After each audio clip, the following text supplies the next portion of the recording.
How are you? Not bad. Just so I can concentrate on what you're saying. Yep. I'm just gonna go home. Okay, I don't consent to any searches. I just want to make that clear. I'm not gonna search you. I don't consent to any seizures either. Okay. Just gonna hold this so I can have a conversation with you. Okay. What crime am I suspected of committing?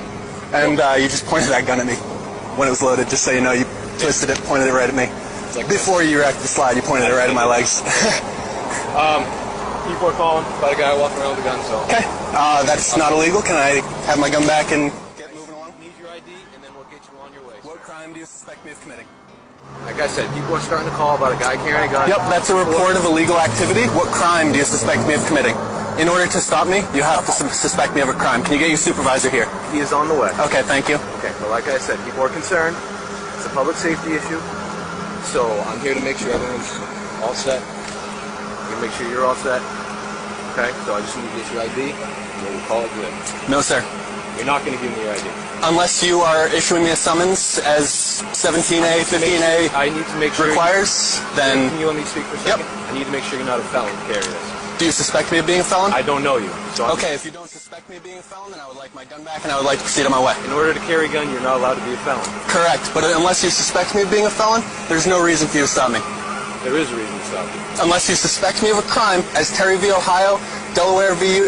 Prowse, requires you to have a suspicion of crime before you detain an individual.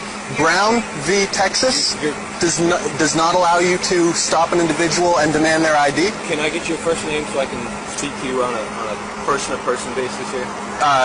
No. You're not going to give me your... No, I'm not going to be that type of guy when I'm trying to have a conversation. I'm sorry, sir, but for my own protection, I would rather not give you anything because any name I give you is going to go in the police report about this incident. There's going to be no police report. There's a police log generated for every call. This is called a pedestrian crime. Yep.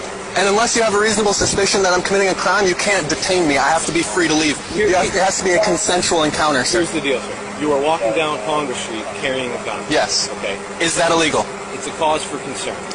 Do you suspect me of committing a crime? Sure. Do you suspect me of committing a crime, yes or no? Sure. I need... Suspenders. Keep my pants up. Yeah, that's the buckle for the suspenders. This is common practice. Okay. Yep. It's illegal, common practice. It's not illegal. We see a guy walking down the street carrying a gun. Yep. Okay. Is that the only reason why you stopped me? Yes. That I'm carrying a gun? Yes. Okay. In that case, I want you to refer you to DeBerry v. U.S. DeBerry v. U.S. says that a firearm, where legally carried, cannot be the only cause for reasonable suspicion for a stop. Yep. Am I free to go? You are. Okay. Can I have my gun back? Sure. Thank you.